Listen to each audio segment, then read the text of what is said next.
உங்களை சந்தேகப்படுறான்னா அந்த தம்பதியால் கண்டிப்பாக வாழ முடியாது. அவனுடைய குடும்பமே நடத்த முடியாது. உறுதியாக சொல்லுகிறேன், நடத்தவே நடத்தாது. அது எங்க அம்மா சொல்லுது, எங்க அப்பா சொல்லுது, சமுதாயம் சொல்லுது. யாரும் சாவுக்கு வந்து பலி கொடுக்க போறது கிடையாது. சந்தேகப்பட்டானா ரைட், ஓகே, பாடாதண்டி கையெழுத்து போடு, ஆளாளுக்கு வேலையை பார்த்து போயிட்டே இருக்கும். சந்தேகத்தை திருத்த முடியாது. இவ ஆரம்பத்திலும் சந்தேகம். 6 வருஷம் அந்த அம்மா சகிச்சு வாழ்ந்துருக்கு அவங்க கூட. குழந்தை ஆயிட்டு. அடுத்து இந்த மகளிர் காவல் நிலையம் உங்களை எதுக்காக வேண்டியதாக கொண்டு வந்தாங்கன்னு தெரியல எனக்கு.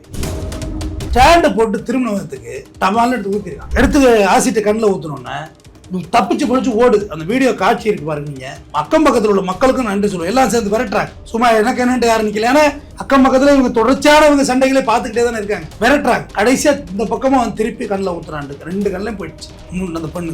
அப்புறம் அக்கம் பக்கத்தில் உள்ளவங்களாம் அவனை மடக்கி பிடிச்சாங்க. என்னோட ஸ்கூலா சொல்லியிருக்கான், நான் ஸ்டேஷனுக்கு தான் போறேன், சரண்டர் ஆகிறது, என்னை விட்டுருங்க. சென்னை பல்லாவரம் பகுதியில் ஞாயிற்றுக்கிழமை இரவு கட்டிய கனவே தன் மனைவி மீது கண்ணில் ஆசிட்டை ஊற்றின சம்பவம் தான் இப்போ பரபரப்பாக போயிட்டு இருக்கு. Really I'm deepest regret. இந்த சம்பவம் வந்து ரொம்ப கொடுமையானது. உனக்கு பிடிக்கலன்னா டிவோர்ஸ் பண்ணியிருக்கலாம். இந்த தம்பதி பார்த்தீங்கன்னா, இந்த கணவன் வந்து எந்த வேலைக்கும் போகிறது கிடையாது. சும்மா போதையை போட்டு வீட்டில் வந்து படுத்துக்கிறது, சண்டை போடுறது, அடிக்கிறது.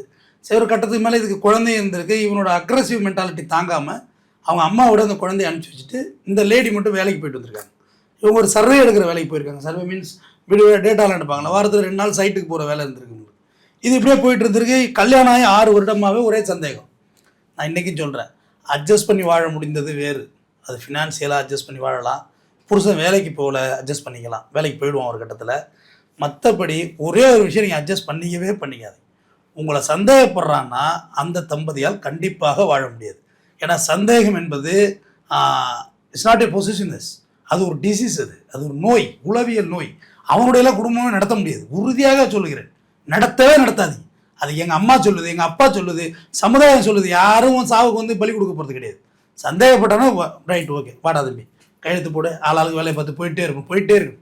சந்தேகத்தை திருத்த முடியாது. இவ ஆரம்பத்திலும் சந்தேகம். 6 வருஷம் அந்த அம்மா சகிச்சு வாழ்ந்துருக்கு அவங்க கூட. குழந்தை ஆயிட்டு. அடுத்து இந்த மகளிர் காவல் நிலையம் உங்களை எதுக்காக வேண்டியதாக கொண்டு வந்தாங்கன்னு தெரியல எனக்கு. கலைஞர் கருணாநிதியை தான் பெண்களும் சம வேலை வாய்ப்பு வரணும்னு மகளிர் போலீஸை கொண்டு வந்தார். அவங்க மட்டும் என்ன போலீஸ் யூனிஃபார்ம் டிபார்ட்மெண்ட் லாயக்கு இல்லையா, கொண்டு வாங்கடான்னு கொண்டு வந்தார். மகளிர் காவல் நிலையத்தை உருவாக்கியவர் டாக்டர் செல்வி ஜெயலலிதா. பெண்கள் தங்கள் குறைகளை பெண்ணிடமே சொல்ல வேண்டும், பெண் ஆய்வாளர் இருக்க வேண்டும், பெண் உதவியாளர் இருக்க வேண்டும், பெண் ஏற்று இருக்கணும், பெண் எஸ்ஐ இருக்கணும். அப்படி கொண்டு வந்தாங்க. டைரெக்டாக எக்ஸாம் எழுதி வர்றதுல வருவாங்க போலீஸ். டிஎஸ்பியாக வருவாங்க, ஏஎஸ்பியாக இருப்பாங்க, எஸ்பியாக இருப்பாங்க, அது கமிஷனராக இருப்பாங்க. டைரக்ட் எக்ஸாமில் வர்றவங்க. பட் டைரக்ட் ஒரு இன்ஸ்பெக்டர் ரெக்ரூட்மெண்ட், டைரக்ட் ஒரு எஸ்ஐ ரெக்ரூட்மெண்ட்டுங்கிறது கலைஞர் கருணாநிதி போட்ட ஜிஓ தான். ஜெயலலிதா கொண்டு வந்த சேஷன் தான். 3 முறை இந்த சேஷன்ல பஞ்சாயத்து நடந்திருக்கு. நீங்க யார் பஞ்சாயத்து பண்றதுக்கு? அப்படி கம்ப்ளைண்ட் கொடுத்தும் அவங்க எந்த ஒரு ஆக்ஷனும் எடுக்கல. போமா, சரியாயிடும். எல்லார் வீட்லயும் இருக்கிறது தான். எல்லார் வீட்லயும் என்ன இருக்குது? உங்க வீட்டில் நிறைய காசு இருக்கும், இங்க இருக்குதா? உங்க புருஷன் எதுவும் கேட்க மாட்டாரு. இங்க அப்படியே பிரச்சனை ஓடிட்டு இருக்கு. வர்றவனோட பல்ஸ் என்னன்னு தெரியாம விளாண்டா எப்படிங்க? முதல்ல வர்றவன போலீஸ்னா அப்படி எதுக்கு ட்ரைனிங்கு? டிகிரி தெரிய வேண்டாம். இவன் என்ன கேரக்டர்ல வர்றான், கொலை பண்ணுவானா, வீட்டுக்கு போய் அமைதியா இருப்ப. கடைசி 6 நாளைக்கு முன்னாடி ஒரு பஞ்சாயத்து பண்ணிருக்கீங்க. எதுக்காக இந்த பஞ்சாயத்து பண்ணீங்க? கடைசி சம்பவம் இருக்குல்ல, ஞாயிற்றுக்கிழமை, அதுக்கு முன்னாடி 6 நாளைக்கு கூட ஒரு பஞ்சாயத்து. போமா, சரியாயிடுவான் இதோட. ஏன் ஒரு வாட்டி ரிமாண்ட் பண்ணிருக்கலாமே அவனை? ரிமாண்ட் பண்ணி நீ வக்கீல வச்சு டிவைஸ் பண்ணிக்கமா, கிளம்புமா, இவெல்லாம் வேலைக்கு ஆக மாட்டான் சொல்லியிருக்கலாமே. நீங்களே ஃப்ரீ லீகல் ஒரு வக்கீலுக்கு நீங்களே ரெஃபர் பண்ணியிருக்கலாமே. மாவட்ட சட்டப்பணி ஆணைக்குழு எதுக்கு இருக்காங்க? உங்களுக்கு சேவை செய்ய தான் இருக்காங்க. கூப்பிட்டு ஃப்ரீ வக்கீல் வச்சுட்டு போக வேண்டியது தானே. நீங்களாம் பஞ்சாயத்து படுத்துக்கீங்கன்னா நாட்டாமையான நீ பஞ்சாயத்து உட்காந்து பண்ணிட்டு கட்ட பஞ்சாயத்து பண்ணக்கூடாது. சுப்ரீம் கோர்ட்டு 3-4 முறை எச்சரிச்சிருக்கு. ஈவன் தோ யாரும் கட்ட பஞ்சாயத்து பண்ணக்கூடாது. அது சேஷனாக இருக்கட்டும், ஈவன் ரவுடிஸாக இருக்கட்டும், எல்லாமே கட்ட பஞ்சாயத்து தான் சொல்கிறாங்க. நீங்கள் ஏன் பஞ்சாயத்து பண்ணீங்க? இப்போ அந்த பொண்ணுக்கு சம்பவத்தை அன்னைக்கு பார்த்தீங்கன்னா திங்கட்கிழமை காலையில் வேலைக்கு போகணும். பூட்டு காணாமல் போயிட்டு இருக்கு. இவன் இத்தனைக்கும் தனியாக செப்பரேட்டாக தான் இருந்திருக்கான். இது பூட்டு வாங்குறதுக்கு மோட்டர் பைக் எடுத்துகிட்டு பூட்டு வாங்கிட்டு வந்துருக்கு. வந்தோடனே வீட்டு வாசல் நின்றுருக்கான். என்ன இங்கே நிற்கிறீங்க அப்படின்னு. சும்மா தான் அப்படின்னு ஸ்டாண்டை போட்டு திருமணத்துக்கு டமால்னு எடுத்து ஊற்றிருக்கான். ஊற்றுனோடனே அது வந்து சரியாக படலை. இந்த சைடு தான் பட்டிருக்கு, பரவாயில்ல, காதோடு தான் போயிருக்கான். அதுவும் ஆசிட். அது உனக்கு ஆசிட் வாங்குற அளவுக்கு இங்கே சக்தி இருக்கு. டாய்லெட் கிளீன் பண்ணுற ஆசிட்னு சொன்னாங்க. அது what ever it is, toilet clean பண்ணுற ஆசிட் உங்கள் கண்ணை காலி பண்ணுறோம். இந்த உள்ள இருக்க எடுத்து போட்டு பாருங்க, பூனை அடிக்கும் புகையா. அது வந்து ஆளை கொன்றாது. குடிச்சா செத்துருவீங்க. குடிச்சா மேலே ஊற்றுறாலும் ஸ்கின்னெல்லாம் லைட்டாக சின்ன இச்சிங் இல்லை தோல் வாங்கிட்டு போகிற அளவுக்கு வரும். பட் கண்ணு ஏர் ட்ரம்லாம் ஊற்றினா என்ன ஆகும்? தலையில் வச்சு தேய்ச்சா என்ன ஆகும்? அந்த ஆசிட்டை அதெல்லாம் சூசைட் ஆகிடும். எடுத்து ஆசிட்டை கண்ணில் ஊற்றணுன்னே தப்பிச்சு பொழிச்சு ஓடுது. அந்த வீடியோ காட்சி இருக்கு பாருங்க. நீங்கள் அக்கம் பக்கத்தில் உள்ள மக்களுக்கும் நன்றி சொல்லுவோம். எல்லாம் சேர்ந்து விரட்டுறாங்க. சும்மா எனக்கு என்னன்ட்டு யாரும் நிற்கல. ஏன்னா அக்கம் பக்கத்தில் இவங்க தொடர்ச்சியான இவங்க சண்டைகளே பார்த்துக்கிட்டே தானே இருக்காங்க. விரட்டுறாங்க. கடைசியாக இந்த பக்கமாக வந்து திருப்பி கண்ணில் ஊற்றுறாண்டு 2 கண்ணிலையும் போயிடுச்சு அந்த பெண்ணுக்கு. அப்புறம் அக்கம் பக்கத்தில் உள்ளவங்களாம் அவனை மடக்கி பிடிச்சோன்னே என்னோட ஸ்கூலாக சொல்லியிருக்கான், நான் ஸ்டேஷனுக்கு தான் போகிறேன், சரண்டர் ஆகிறதுக்கு என்னை விட்டுருங்க அப்படின்னு சொல்லி. அப்புறம் தனிப்பட ஒரு ஸ்பெஷல் டீம் பிடிச்சி தான் பிடிச்சாங்க ஆளை. அவன் ஸ்டேஷனுக்கும் போல ஓடிட்டான். அப்புறம் தான் பிடிச்சாங்க. இப்போ அந்த தலைமுறை வருது. இப்போ அந்த பெண்ணுக்கு கண் மருத்துவம் நடந்து கொண்டு இருக்குது. கண்ணை காவந்து பண்ணு மேபி சான்ஸ் கிடையாது, பாசிபிலிட்டிஸ் கிடையாது. 3 நாளாக தெரியாத கண்ணு இனிமேல் எங்கே தெரிய போகுது? அதுக்கு வாய்ப்பு இல்லை. எவ்வளோ ஒரு வன்ம மனநிலை வேணும். நான் கேட்குறேன், உன் பொண்டாட்டி சந்தேகம் படுறாளா, ஊர் மேலே போகிறான்னு உனக்கு தெரியுதா? அவள் எதுக்கு உனக்கு? போயிட்டே இரு. நீ அம்மா தெய்வமே, நீ கிளம்பு தெய்வமே, நான் பார்த்துக்கிறேன் என் லைஃப் ஸ்டைலை. குழந்தை நீ வச்சுக்கிறா, நான் வச்சுக்கிட்டுமா? இல்லை 2 பேரும் சேர்ந்து ஒரு ஹோமில் விட்டுட்டு மந்த்லி பேமெண்ட் பண்ணுவோமா? உன் மேலே எனக்கு சந்தேகம் நல்லா தெரியுது, நீ யாரையும் வச்சிருக்க, உனக்கு எனக்கு செட் ஆகாது. அவன் டைவர்ஸ் பண்ணிட்டு போக வேண்டியது. அதுதானே கோர்ட்டில் திறந்து வச்சிருக்கு. குடும்ப நல நீதிமன்றம் எதுக்கு இருக்குது? குடும்ப நல நீதிமன்றம் தான், வெல்ஃபேர் கோர்ட்டு தான் இருக்குது, ஃபேமிலி வெல்ஃபேர் கோர்ட்டு தான். ஆனால் பாக்கி எல்லாத்துலேயும் அப்படி இருக்காது. Judicial magistrate, district court, Mahila court இப்படி தான் இருக்கும். ஆனால் குடும்ப நல நீதிமன்றம் நல்ல நீதிமன்றம். உங்களை வெல்ஃபேர் பண்ணுறது தான், கவுன்சிலிங் கொடுப்பாங்க. டாக்டர் படித்தவங்க இருக்காங்க, கவுன்சிலிங் கொடுப்பாங்க. உங்களை வாழ வைக்கிறது எல்லா நடவடிக்கை எடுப்பாங்க. கடைசியாக தான் பிரிய போகிறீங்க. மியூச்சுவல் கன்சென்ட் போட்டு பிரிஞ்சு போயிட்டே இருக்க வேண்டியதானே? சந்தேகப்படுற பொண்டாட்டி ஊர் மேலே போகிறேன்னு சொல்கிற, நீ சொல்கிறத கேட்கலன்னு சொல்கிற, அப்புறத்துக்கு நீ குடும்பம் நடத்துகிற? இப்போ கண்ணில் ஊற்றுனியா? இப்போ முடிஞ்சு போச்சா? உனக்கு ஒரு கொலை முயற்சி வழக்கு ஃப்ரீயாக கிடச்சிதா? இது மேலே டொமஸ்டிக் வயலன்ஸ் ஆக்ட் மேலே வந்து உட்காந்துரும். 6 வருஷம் தான் இருக்குது. 7 வருஷம் வரைக்கும் அது உங்க மேலே அட்ராக்ட் ஆகும். முடிஞ்சு போச்சா உங்க கதை? 7 வருஷத்துக்கு மேலேனா கூட தப்பிக்கலாம். இப்போ அதுவும் வந்து தள்ள உட்காரும். இல்லை டவுரி கியூரி சேர்த்து ஒரு கவனமான ஒரு எஃப்ஐஆர் இப்போ போடுவாங்க. இதை தான் நான் சொல்கிறேன், முன்கூட்டியே போடுங்களேன். கிரைம் நடக்கிறதுக்கு முன்னாடியே போட்டால் பிரச்சனை இல்லை. பொதுஜனமாக நிம்மதியாக இருக்கும். பொதுஜனம் யாரை நம்புது? போலீஸை கண்டா தான் நம்புது, வேறு யாருன்னு சொல்லி கேட்பான். சரி, இப்போ அந்த விசாரிக்கிறக்குள்ள இது நான் சொல்லி கொடுக்கக்கூடாது. 2 காலத்துலேயும் 2 வச்சு தாங்க அனுப்பி பஞ்சாயத்தை முடிக்கணும். டேய் வீட்டில் போய் அது நல்லா பேசுவாங்க லேடிஸ் போலீஸ். கெட்ட வார்த்தையெல்லாம் அவங்க டிக்ஷனரி தான், நீ கேட்க முடியாது இந்த வார்த்தையெல்லாம். ஒரு பிள்ளைங்க கெட்ட வார்த்தை இருக்கா அப்படின்னு அப்படி ஒரு வார்த்தையை கேட்டு நல்லா கேட்பாங்க. கேட்டு நீங்கள் என்ன செய்யணும்? வீட்டில் போய் மறுபடியும் இவள்கிட்ட நீ பஞ்சாயத்து பண்ணினா கண்டிப்பாக தூக்கி அதை நைட்டு காலை உடச்சுட்டா உடனே. அப்புறம் ஒரு ஸ்ட்ரிக்டான வார்னிங் இருக்கணும்ல. அப்புறம் குடும்பத்தை பற்றியான கவுன்சிலிங் கொடுக்கணும். வெறும் மிரட்டியெல்லாம் எங்கள் குடும்பம் நடத்த முடியாது.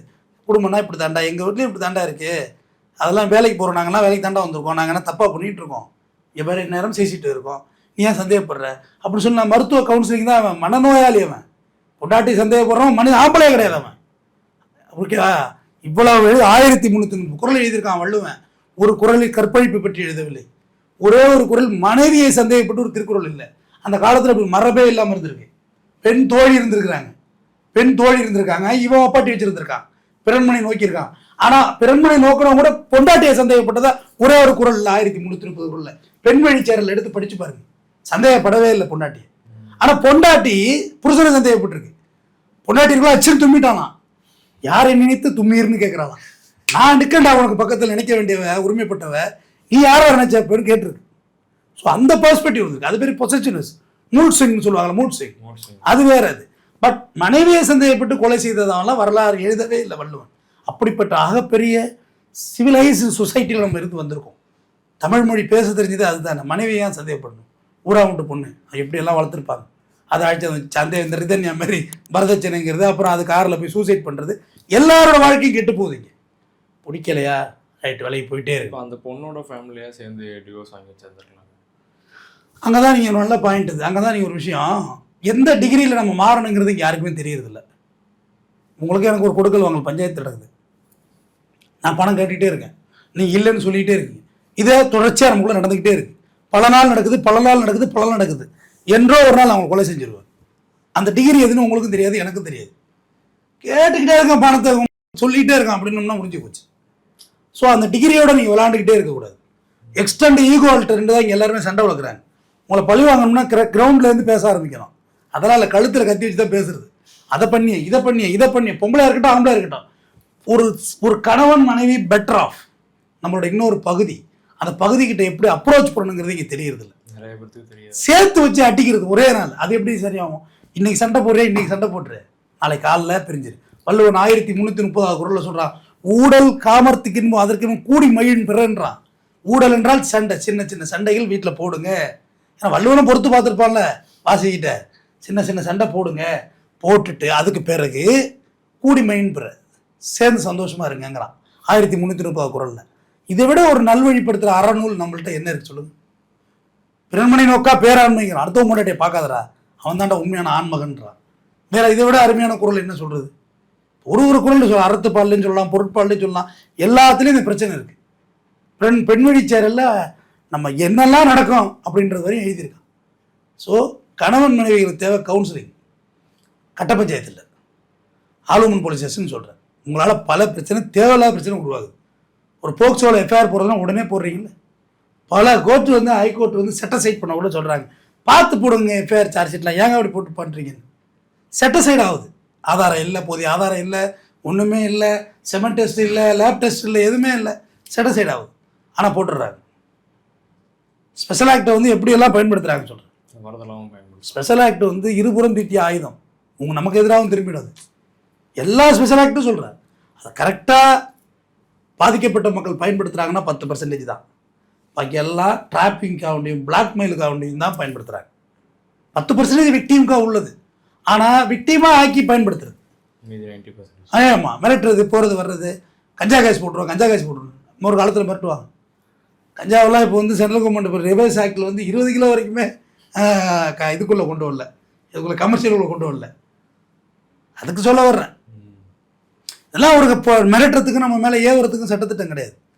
இப்போ இந்த பெண் பாதிக்கப்பட்டுருச்சு இல்லை, இதே பெண்களால் பாதிக்கப்பட்ட ஆண்கள் எவ்வளோ பேர் இருக்காங்க லிஸ்டே தருவேன்.